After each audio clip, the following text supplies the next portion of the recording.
What's going on, everybody? Welcome back to the Ango Show. We are live October 4th, 2024. Hopefully you guys are all having a great day.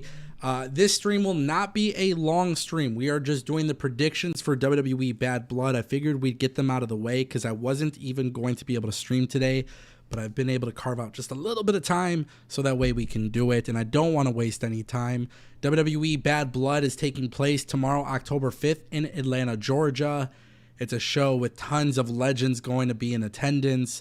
A ton of celebrities are going to be in attendance, so be on the lookout for that because WWE will, in fact, be shouting them out.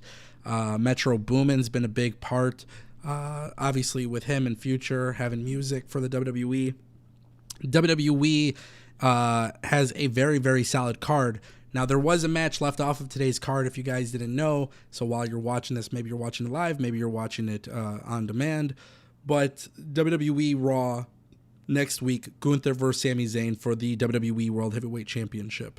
WWE decided to keep that off of the Bad Blood card because, well, like I told you guys about a year or two ago, Triple H's plans are to make Raw and SmackDown also must-see television. This is why they condensed the pay-per-view cards, and when they condense the pay-per-view cards, they put 5 very good matches, maybe 6 or whatever. But then when it comes to Raw or SmackDown before or after, that's when you get those big-time matchups. So keep in mind, SmackDown tonight, Triple Threat Tag Team Championship match, massive, massive match. Next week on Raw, Gunther versus Sami Zayn. So those matches aren't on the Bad Blood card, but not a big deal. This is a very, very stacked card, and I'm actually really excited about it. WrestlePurist had revealed the current match card that is planned at this time, which it's 12:04 on October 4th. We don't know if WWE is going to stick with this, but we do know that WWE, they can always make last-minute changes. But we're going to do a prediction based on what WrestlePurist had revealed, which the first match on the card is CM Punk versus Drew McIntyre, which, by the way, I know there's a lot of talk online. A lot of people are a little bit upset about this. A lot of people think this should be main eventing. And yes, I totally understand that perspective. Let's just be very clear on that. I definitely understand that perspective. But what I will say is this. You want to start off a pay-per-view hot? You cannot go wrong with this match whatsoever. CM Punk versus Drew McIntyre over 9 months of a feud. It's been a really, really good feud. This is the final match in the feud. And what's really intriguing here is that Drew McIntyre and CM Punk have done such a great job of selling this match. I think this is probably going to be one of the more vicious Hell in a Cell matches in the modern era of WWE. And I have a very strong feeling that Drew and Punk are going to go to some very extreme lengths to pull this off. And I don't know how it's going to be. I don't know what they're going to do or how they're going to do it. But I do know that I have a lot of excitement for this match. Now, initially, I had predicted months ago that Seth Rollins would return at Bad Blood and cost CM Punk the match. And I thought that was a very good prediction. And I do think to a certain extent that Seth Rollins could get involved here. But with Seth Rollins setting his target on on Bronson Reed on Raw, and he's going back after Bronson Reed, I have to wonder if WWE is going to do something here that is just really unpredicted, which is just a straight-up clean win. And that's what's really intriguing here. It's actually making it really difficult to predict this match. And as much as I love CM Punk, I do feel like CM Punk gets screwed here. Now, I don't know if WWE would have Ethan Page debut here, but it is opening match of the card. Right hand Cam super chatted $5. The Bloodline will win. Roman takes the pin from Jacob. The Rock comes out. Cam, thank you for the super chat. I'm going to finish my thought and I'll get to that. So, yeah, like CM Punk did the GTS on Ethan Page on NXT. Ethan Page just lost the NXT championship. Is it a possibility that Ethan Page gets called up to the main roster and feuds with CM Punk for a little bit? I mean, I don't know if that's a possibility, but based on what we saw on Tuesday, that could be a possibility. So that does make me a little bit intrigued. Quite frankly, I wouldn't be mad about that if Drew McIntyre did win based on that. Now, with that being said, I do think Drew McIntyre walks out of this match as the winner, and he should. Quite honestly, he should. I think Gunther is going to need a World Heavyweight Championship opponent that's legit. I think Drew McIntyre would be perfect for that. But there's a million ways to go about this. This is probably like the one match where I'm genuinely like not sure how I feel about who's walking out as the winner. I do think it's probably going to be Drew. The next match that we get is Liv Morgan versus Ria Ripley. Dominic Mysterio's locked in a cage. It's very interesting that WWE at this time has this plan to be the second match of the night. But I think we are going to get a surprise, and I'm going to stick to my original prediction that I spoke about months ago. I think Raquel Rodriguez will help Liv Morgan retain. I think Raquel Rodriguez returns here, joins the Judgment Day, takes out Rhea Ripley, and it makes a lot of sense because Dominic Mysterio can't interfere with him being stuck in the cage. I think this is going to be a fun match, but I don't think Rhea Ripley gets her back. I don't think she gets her title back. Not yet. What's cool is Raquel and Rhea also have a really cool history with matches. So Raquel coming back in this position as a dominant heel could be a really, really good thing for her. So I stick to that prediction. Liv Morgan retains thanks to Raquel Rodriguez. Dominic Mysterio is going to be locked in the shark cage. It's going to be very fun to watch. Probably the right idea for them to have this match second because it is going to be very difficult to follow the Hell in a Cell match. But if you have some nice surprises, this could work out very well. The third match that we have is Damian Priest versus Finn Balor. Nothing's been confirmed here, but a year ago I reported that Demon Finn Balor is coming back. I don't know if this is the time that they do it. If this is the case, I think you should actually have Damian Priest beat Finn Balor and then use that to set up a second match where Finn Balor does go up against Damian Priest, and they're going to have a trilogy. So Damian Priest will win this first one. Finn Balor will lose this. The next time he'll be the Demon Finn Balor. He'll get his win back, and then they'll have a trilogy match, maybe by Royal Rumble or something. I don't know if I want to see the feud go that long, but I do believe Damian Priest is winning this match. And WWE, obviously, you know, if Rhea Ripley's losing, you don't really want Damian Priest to lose here either, because that would look pretty bad. I could see Finn Balor winning thanks to the Judgment Day, but you never really know. That's what makes it fun. You never really know. But I'm pretty confident Damian Priest is walking out as the winner. WWE Women's Championship, Nia Jax versus Bayley. I actually don't think either of them are winning. In fact, I think we are getting a successful Money in the Bank cash-in. I believe Tiffany Stratton is going to win money. She's going to win with the Money in the Bank briefcase, and I really like that idea. I hope WWE doesn't wait too long on it. Tiffany Stratton clearly has a lot of potential. She's clearly going to be a big part of the women's division. Why not do it now? Nia Jax doesn't need to hold the belt long. We don't need to do long title reigns. And if Nia Jax gets cashed in on, I think it's great because she'll still be involved in the title picture. But also, too, you don't want title reigns to go too long and they get boring. Especially with Money in the Bank, I think that was one of the biggest things that Triple H always kind of made a mistake with, was that with Money in the Bank briefcases, people would hold on to them too long. I feel like that's always been a WWE issue. So whenever you do get a faster cash-in, that's always great. Bayley and Nia Jax, I think this is going to be fun. They've had some fun matches in the past. I think this will be fun. I think Tiffany Stratton is going to be the one to cash in and walk out as champion. And then our final match of the night, we got Roman Reigns, an undisputed WWE champion, Cody Rhodes versus Solo Sikoa and Jacob Fatu. Jacob Fatu is in the main event of WWE Bad Blood, which is pretty insane to think about. But there is just so much talk and so many rumors about what can happen here. There was a super chat from Right Hand Cam for $5. He says the Bloodline will win. Roman takes the pin from Jacob. The Rock comes out. This would be crazy, by the way, if WWE were to do that. Which honestly, like when it comes to predicting this match, I do think it's a possibility they can have Jacob Fatu pin Roman Reigns. I know that's very hard to grasp as a concept because this feud is going to go on forever.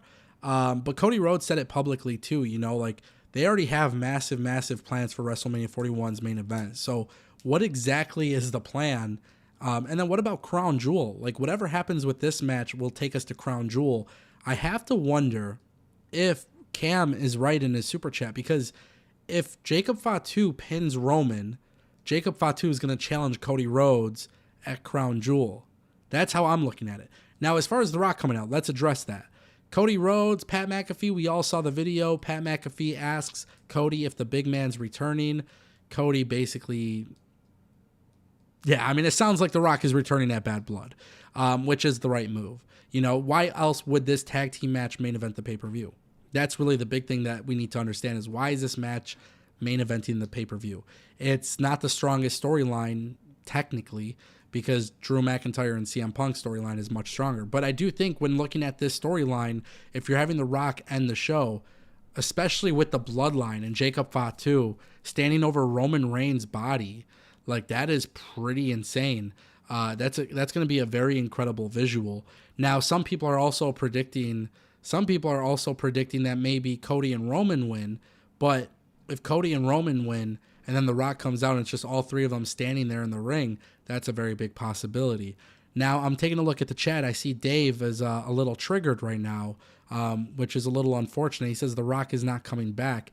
Now, I hate to be the one that has to educate you guys, but The Rock is a board member of TKO, getting paid like $30 million or some shit. He's getting paid a lot of money. The Rock is part of the WWE universe. The Rock is part of the biggest storyline to ever exist. The Rock is coming back. Whether it's at Bad Blood or not, I don't know. We can't sit here and tell you guys when it's going to happen. Nobody truly knows. But what I could say is that Pat McAfee and Cody Rhodes have teased it. Also, the storyline that progresses every single week. We know the bloodline is not acting alone. We know that there is somebody who is a puppet master. We're not dumb, guys. This is very, very clear that The Rock is running the new bloodline. Now WWE has to put it out on TV. By the way, WWE is selling massive tickets for all of these events.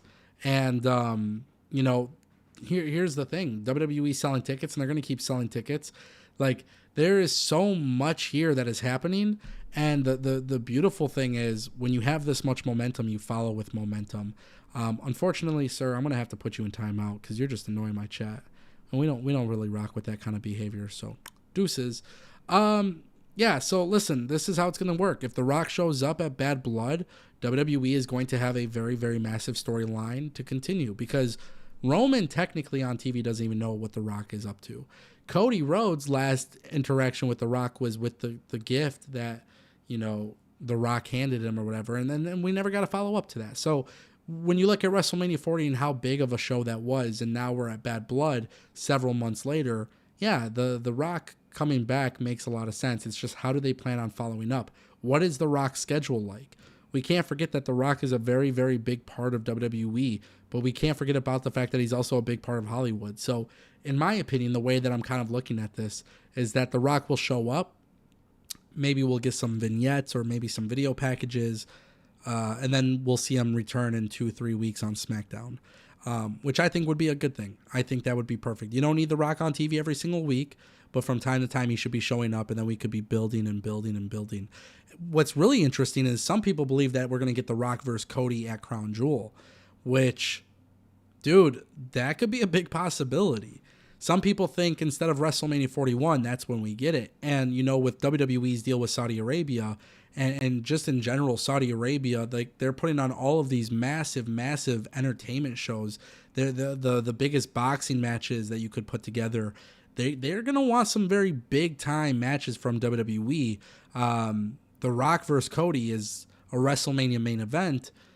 If that takes place at Crown Jewel, it would be really interesting to see how WWE books that, which we don't want to get too ahead of ourselves, but let's have fun. Let's imagine that's the case. Imagine The Rock returns at Bad Blood, and then when The Rock returns at Bad Blood, we find out he's with the Bloodline. We find out that it's him versus Cody at Crown Jewel, and, maybe Roman Reigns saves Cody at Crown Jewel, and then that's kind of like the next seed for the storyline between WWE,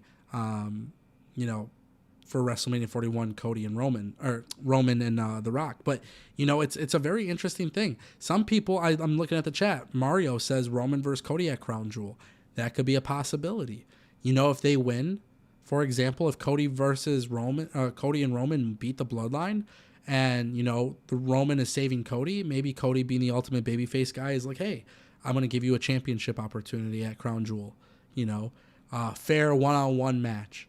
And then what you could do at Crown Jewel is always have The Rock show up and screw Roman Reigns. I don't know. Like, there's so many things that they can do. It's absolutely crazy to think about. But I do think that is a really, really good thing for WWE. The fact that there's literally so many options here, and it doesn't really sound like any of the ones that we're talking about can just blatantly suck. I think a lot of these shows are going to be filler content, right? We're just waiting for the next major seed to be planted. What if it was Paul Heyman who returned at Bad Blood and then help them. You know, like that's something to consider as well. And we do have to remind ourselves that like WWE is seriously they're a juggernaut, right? And they're doing a lot of long-term planning. There's so many little seeds here that like we don't know about Hikuleo, we don't know about Paul Heyman, we don't know about The Rock. Like, what is it that they're going to do here? Clearly, they have something big planned because The Rock is, The Rock, Roman, Cody, it's the biggest storyline, and this match is not the biggest story on the card right now. So they're trying to plant that next big seed. What is it going to be? What if The Rock shows up with Paul Heyman, and Paul Heyman low blows Roman Reigns and aligns with the new bloodline? Like, that's a possibility too, right? Like, there is literally so many different angles that can happen here, and I just think that's really cool. Like, WWE has figured out a way to make this storyline fun again, and yeah, I do like the idea though. The original prediction that I was saying about Jacob Fatu with Cam, like if Jacob Fatu were to pin Roman Reigns, I mean that just kudos to them.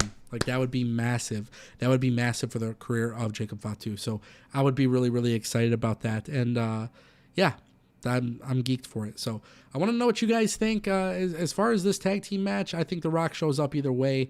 How they do the reveal, I don't know. I do like the idea of him standing with the bloodline, standing over Cody and Roman. Solo Sikoa and Jacob Fatu would be getting a massive main event win, and seeds being planted all over. I love it. I love it. I love it. I love it. Thank you, Cam, by the way, for that super chat. But yeah, just an easy, quick 20-minute stream, guys. Like I said, I want to get the predictions out there. A lot of great things happening in the world of wrestling. I apologize that this is not as long as normal. I just want to do something a little bit quick.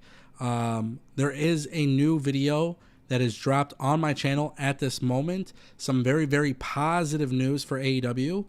So I encourage you guys to check it out. It literally just dropped this second, so I had that scheduled out. I have a pretty big weekend, a lot of things going on. There is a chance that you guys will get some stuff sent out to you in Discord. So if you're not in Discord, join Discord. But with that being said, guys, we're going to call it a day. Nice, quick, fast prediction live stream, no bullshit. We're going to see if I'm right. We're going to see what happens. Monday's going to be a stacked show. We're going to talk Bad Blood, Raw, so much stuff to be discussed on Monday. And then Tuesday and Wednesday, just really cool stuff. So, yeah, thank you guys for watching, and I will see you guys next time.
If you ever wanted